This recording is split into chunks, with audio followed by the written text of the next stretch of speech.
예수님!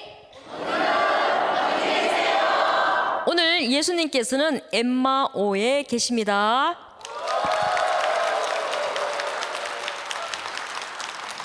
천미예수님, 안녕하세요. 오늘 얼굴이 너무 밝아 보입니다. 제가 왠지 알았어요. 왜냐하면 우리 예수님께서 부활하셨기 때문입니다. 그렇죠? 자, 그래서 오늘 인사를 이렇게 해보도록 하겠습니다. 예수님께서 부활하셔서 우리 곁에 계신다.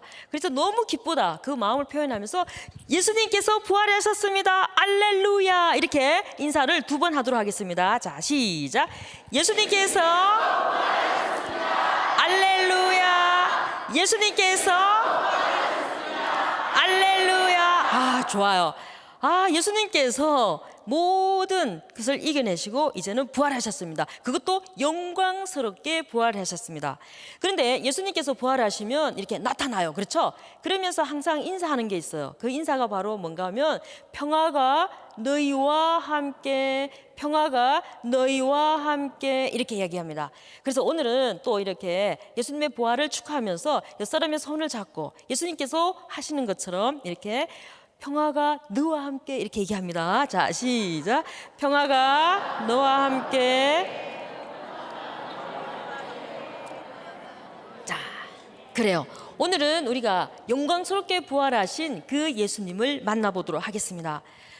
예수님의 부활 사건은 이 네 복음서에 다 이렇게 나오고 있는 것을 알 수 있죠. 자, 그런데 요한복음에서는 우리가 잘 알고 있는 것처럼 유다, 예수님의 제자 이스가리오 유다는 예수님을 어떻게 팔아넘깁니다. 그리고 예수님의 가장 수제자라고 할 수 있는 베드로는 예수님을 3번이나 배반하는 그 아픔을 예수님도 겪었습니다. 하지만 십자가 밑에 어머니 마리아와 그리고 몇몇 여인들, 그리고 이제 애제자들이 있잖아요. 그렇죠? 그리고 또 하나는 그 예수님의 시신을 거두었던 그 아리마테아 출신 요셉과 니코데모, 이런 또 충실한 제자들도 함께 있었다는 것을 볼 수 있죠.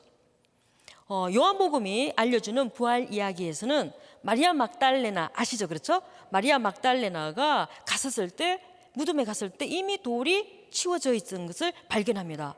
그리고 애제자가 시신을 쌌던 그 아마포를 보게 됩니다. 그리고 베드로는 그 아마포와 예수님의 머리를 쌌던 그 수건을 또 발견하죠. 예수님께서는 마리아 막달레나에게 나타나시고 또 토마스가 빠져 있어요. 그런 상태에서 제자들의 공동체에 나타나십니다. 그리고 이제는 토마스가 함께 제자들의 공동체에 있는 그 상태에 예수님께서 나타나시는 거, 이거를 우리에게 알려주고 있어요. 그와 반면에 이제 루카복음에서도 예수님의 부활 이야기를 우리에게 알려주고 있습니다. 자, 그런데 또 네 부분으로 알려줘요. 첫 번째는 뭔가 하면 여인들이 무덤에 갑니다. 여인들이 무덤에 갔을 때 누구를 만나러 가면 2 천사를 만나요. 그러면서 뭔가 하면 그분은 여기에 계시지 않는다 이렇게 하면서 예수님의 부활 이야기를 이렇게 듣게 되는 거죠. 그리고 또 베드로가 빈 무덤에 가는 이야기가 나오고 있습니다. 또 하나는 뭔가 하면 엠마오로 2 제자가 갔을 때 거기에서 누가 만나요? 예수님을 만나는 그 장면을 또 우리에게 얘기해 주고 있습니다. 그리고 제자들이 함께 이렇게 모여있는 그 자리에 예수님께서 나타나십니다. 그러고 난데 뭐라고 그래요? 함께 음식을 드시는 것을 볼 수 있습니다. 자, 그리고 베타니아 근처에서 예수님께서 제자들에게 강복을 하시고 하늘로 오르시는 이런 부분들을 우리에게 알려주고 있죠. 그래서 우리는 지금 엠마오로 가는 2 제자와 함께 예수님을 만나보도록 하겠습니다. 여러분 이 노래 알죠? 서산에 노을이 고우나 누리는 어둠에 잠겨 싸우니. 네, 여기까지만 하죠. 엠마오가 어디에 있는가 이제 우리가 볼 수 있습니다. 자, 여기 이제 예루살렘인데 예루살렘에서 조금만 이렇게 가면 여기 이제 11km 정도 떨어졌다 이렇게 볼 수 있습니다. 그래서 여기 요바 있는 데서 조금만 이렇게 내려가면 여기에 엠마오라고 되어 있는데 사실은 정확한 지명이 어디인지를 잘 몰라요. 그런데 저도 이제 이 엠마오에 한번 가봤어요. 갔는데 너무 이렇게 시골이었어요. 시골이고 그렇게 뭔가를 볼 수 있는 게 없었던 그런 초라한 시골이었다는 것을 이렇게 기억하게 됩니다. 여기서 엠마오의 그 예수님의 발현, 그러니까 부활하신 예수님의 발현은 처음에는 2 제자가 가는 그 길에서 예수님이 나타납니다. 그리고 예수님께서는 이 제자들과 함께 이제 많은 대화를 나누세요. 그리고 빵을 쪼개십니다. 그런데 두 제자가 이제는 더 가지 않고 다시 어디로 돌아와요? 예루살렘으로 돌아오는 그 장면으로 이렇게 구성되어 있죠. 제자들은 처음에는 부활하신 예수님이 누구인지 알아보지 못합니다. 그리고 예수님께서 성경을 이렇게 풀이해 주실 때 완전히 뜨거운 감정을 이렇게 느끼게 되죠.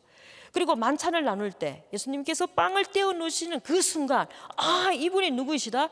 그분이시다라는 것을 금방 이렇게 알게 됩니다.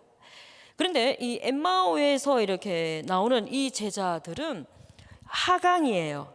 그러니까 예루살렘이 가장 높은 자리라고 그랬잖아요. 그렇죠? 이게 엠마오로 이렇게 내려가는 것은 그냥 몸만 내려가는 것이 아니라 좌절과 실패를 맛본 사람의 그 상태를 지금 얘기하고 있다 이거이죠. 예수님께서는 여기에서 이제 함께 갑니다. 그런데 이들은 예수님을 알아보지 못해요. 왜 알아보지 못했을까? 그동안 예수님을 그렇게 보았는데. 그런데 이제는 부활이라는 이 곳은 우리 인간의 영역이 아니라 누구의 영역이에요? 하나님의 영역입니다.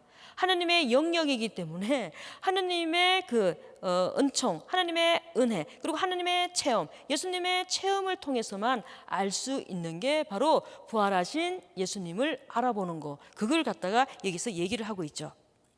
이제 제자들하고 얘기를 이렇게 하러 가는데 이제 예수님께서 더 멀리 이렇게 가시려고 합니다. 그랬더니 제자들이 예수님을 붙잡아요. 그러면서 이제 날도 이미 저물어 있으니까 우리와 함께 머물러 주십시오 합니다. 그래서 예수님께서는 집 안으로 들어가시죠. 그리고 빵을 들어서 하나님께 감사의 기도를 드리시고 제자들에게 나누어 줍니다. 제자들에게 나누어 줄 때 제자들의 눈이 열려서 누구를 만나요?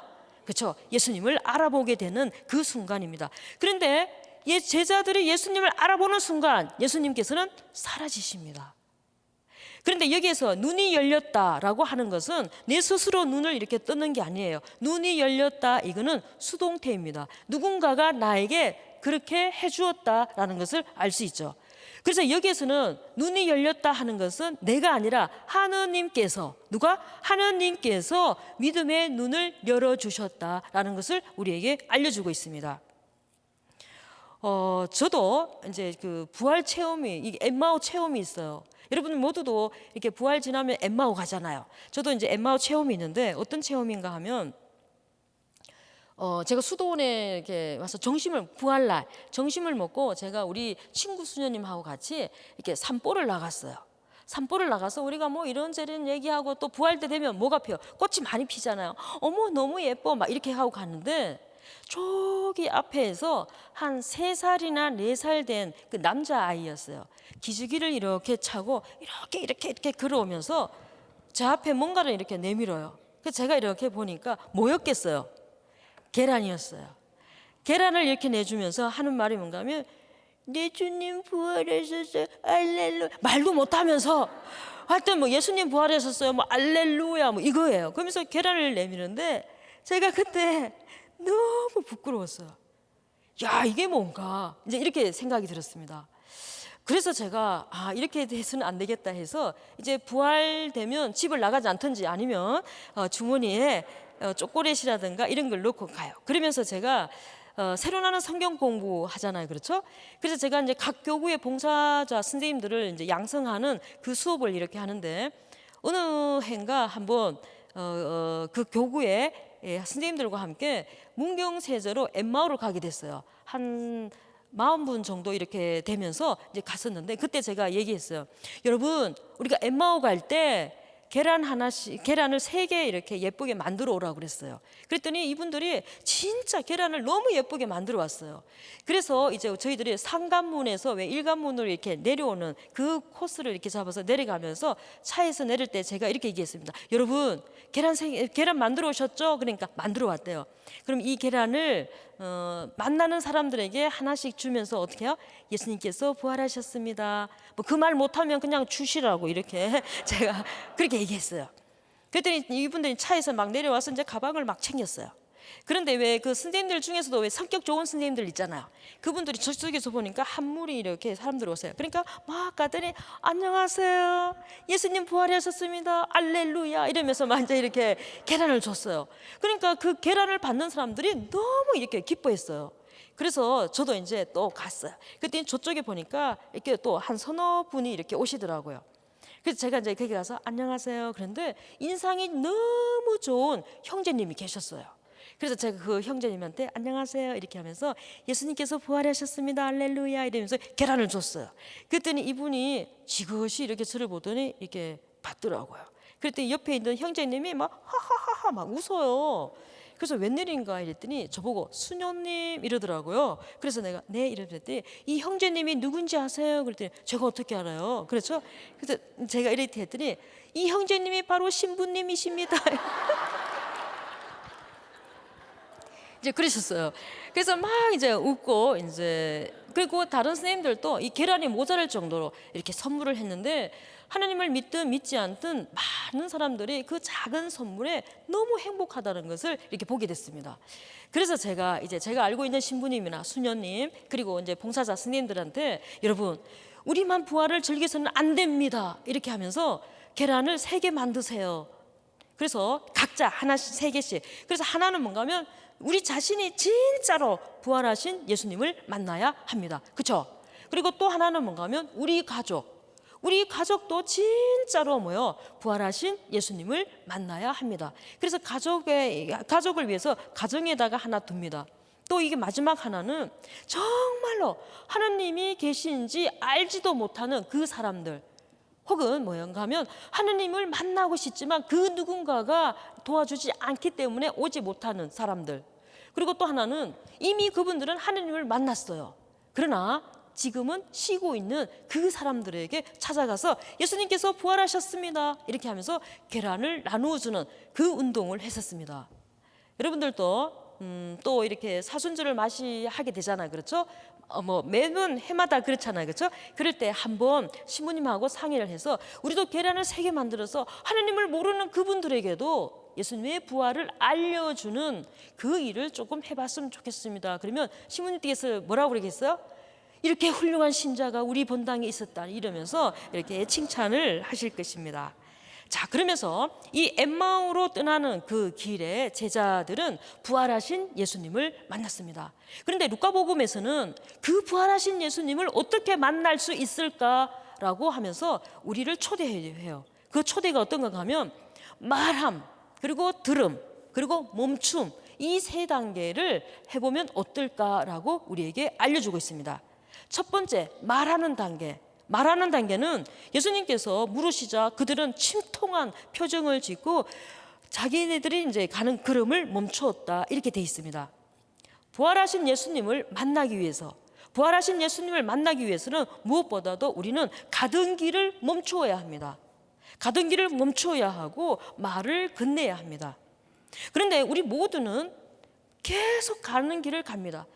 바쁘다고, 시간이 없다고, 멈출 시간이 없다고, 또 자신이 가려는 그 목적지가 어디인지도 모르고 매번 갑니다. 그러면서 가면 문제가 해결될 것 같지만 가면서 얼굴은 더 침통해지고 삶의 무게는 더 무거워진다는 겁니다. 그러나 예수님께 우리의 말, 우리의 현실을 알려주는 것, 이 말함의 단계가 우리에게 꼭 필요하다는 거죠. 그리고 두 번째는 뭔가 하면 들음의 단계입니다. 들음의 단계. 그래서 우리가 예수님께 우리의 현실, 그러니까 우리의 현실이 꼭 그런 건 아니지만 우리의 이 기쁨의 현실, 또 우리의 이 불행한 현실, 실망의 현실, 좌절의 현실, 아픔의 현실을 예수님께 말을 합니다. 그럼 예수님께서 어떻게 하시겠어요? 들으시래요. 예수님께서 들으시고는 다른 해석으로 우리에게 알려주시죠. 그런데 우리는 비록 부활하신 예수님을 직접 만나지는 못하더라도 기도 안에서, 우리는 늘 기도하잖아요. 그렇죠? 그래서 기도 안에서, 그리고 침묵 안에서 예수님의 음성을 이렇게 듣습니다. 그리고 우리는 무엇보다도 부단히 성경을 가까이 하셔야 합니다. 지금 여러분처럼. 여러분은 진짜 훌륭하다는 그 생각을 저는 늘 이렇게 하고 있습니다. 그런데 우리가 말씀을 막 읽어 나가는 게 아니라 말씀이 우리를 이끌 수 있도록 우리를 내어 놓아야 합니다.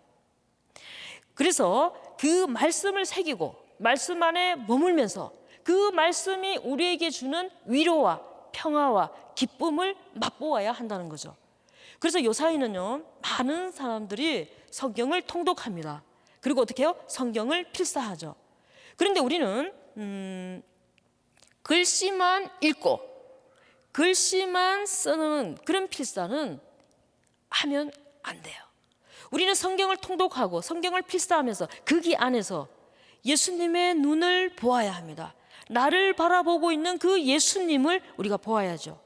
그리고 예수님께서 말씀하시고 있는 그 입을 우리가 만나야 합니다. 그리고 지금 예수님께서 나에게 말씀을 하고 계시는 그 목소리를 들을 수 있어야 합니다. 그리고 지금 예수님께서 나를 향해서 마음을 어떻게 하고 있는가, 예수님의 마음을 우리가 느껴야 한다는 거죠. 그러면 우리가 그 곳 안에서 아까 우리가 눈이 열렸다 했잖아요. 그렇죠? 이 눈이 열린 거는 누가 해줬다? 하나님께서. 그래서 이 뜨거운 감정을, 뜨겁게 오르는 이 마음을 지속적으로 우리가 간직할 수 있다는 것을 알 수 있습니다. 그리고 세 번째는 머무름의 단계입니다. 머무름의 단계.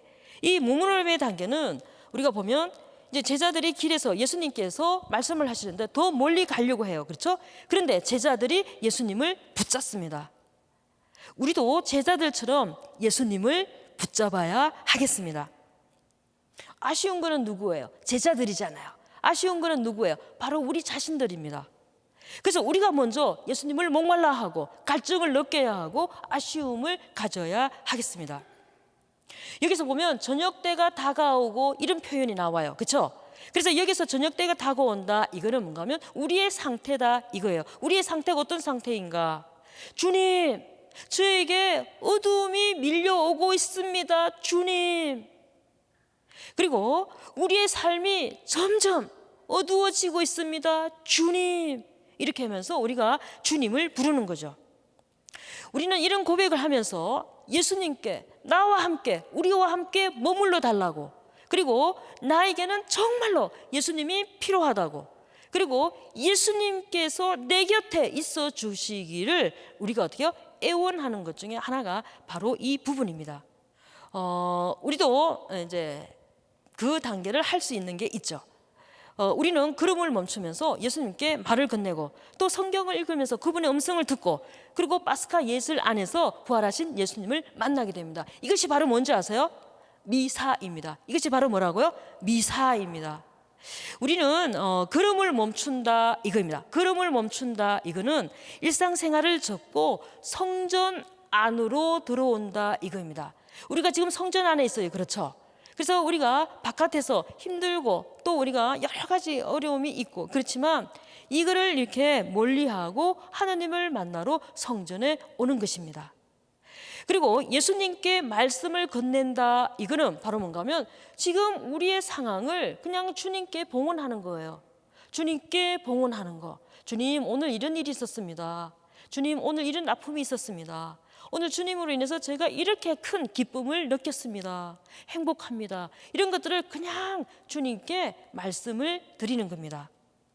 그리고 여기서 말씀을 듣는 것이다. 이거는 바로 뭔가 하면 말씀의 전례 때 우리가 성경을 통해서 그분의 음성을 우리가 이렇게 듣는 거죠. 그리고 여기서 함께 머물며 식사를 한다. 이거는 바로 뭐예요? 성찬례입니다. 우리가 다 같이 모여서 성찬례를 하면서 예수님의 몸을 또 우리가 받아 먹는 거. 이것이 바로 뭔가 하면 현지에서 실질적으로 우리의 삶 안에서 부활하신 예수님을 체험하는 장이라는 것을 우리가 꼭 기억했으면 좋겠습니다. 엠마오의 제자들 예수님을 만났고 그리고 예수님을 알아본 순간 그들은 삶은 완전히 이렇게 변했습니다. 그냥 변한 게 아니라 뭔가 하면 180도로 이렇게 변했어요. 그러면 그들의 180도로 변한 그 삶은 어떤 건가? 그건 뭔가 하면 슬픔에서 기쁨으로 바뀌었습니다. 그리고 그들은 뭔가 하면 절망 속에 있는 것이 희망으로 바뀌었어요. 그리고 그는 이게 아까 제가 이게 엠마오가 시골이라고 그랬잖아요. 그렇죠? 그 외부 변두리에서 이렇게 돕니다. 그런데 중앙센터 예루살렘으로 다시 돌아오는 그 삶으로 바뀐 게 바로 제자들입니다. 실망 대신 기쁨으로, 그리고 신뢰에 가득 찬 그 상황이 되었다는 것을 우리는 알 수 있죠.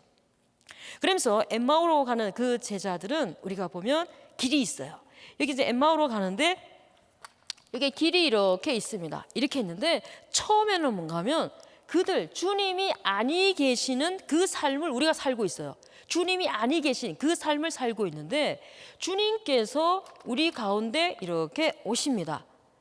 우리 가운데 오시지만 우리는 이분이 주님인지를 알아보지 못하는 그 삶을 계속 살고 있습니다. 그런데 우리가 부활하신 예수님을 알게 되면 예수님과 함께 예수님의 이 영광스러운 빛이 우리 안에 스며들어서 우리 모두가 예수님의 사랑에 함께 동참하면서 살아갈 수 있는 삶, 이게 바로 뭐다? 부활의 삶이라는 것을 오늘 루카복음이 엠마오의 그 제자를 통해서 우리에게 알려주고 있습니다. 그래서 우리가 아까 제일 처음에 이렇게 시작할 때 예수님께서 부활하셨습니다, 알렐루야 이렇게 얘기했잖아요, 그렇죠? 그렇게 하면서 우리도 우리의 일상적인 삶이 부활을 맞이한, 그리고 우리의 일상적인 삶이 부활하신 예수님을 만나는 그 삶이 될 수 있기를 예수님께 간절히 이렇게 청하면서 예수님께서 부활하셨습니다, 알렐루야 한번 외쳐보겠습니다. 자, 시작. 예수님께서 부활하셨습니다, 알렐루야. 자, 옛사람에게 예수님이 부활하셨어요, 예수님이 부활하셨어요 이렇게. 그렇죠? 부활하신 예수님께서는 성경에서는 먼저 시몬에게, 그 다음에는 엠마오의 두 제자에게, 그리고 그 다음에는 사도들에게 당신의 모습을 드러내셨다 이거입니다. 그런데 예수님께서는 그들뿐만 아니라 우리 각자의 오늘 지금 이 시간에도 부활하신 당신의 모습을 우리에게 이렇게 보여주고 있습니다. 그래서 다음 시간까지 여러분들께서 진짜 부활하신 그 예수님과 행복한 시간을 보내고 왔으면 좋겠습니다. 하실 수 있겠죠? 네. 알렐루야. 다음 시간에 뵙겠습니다.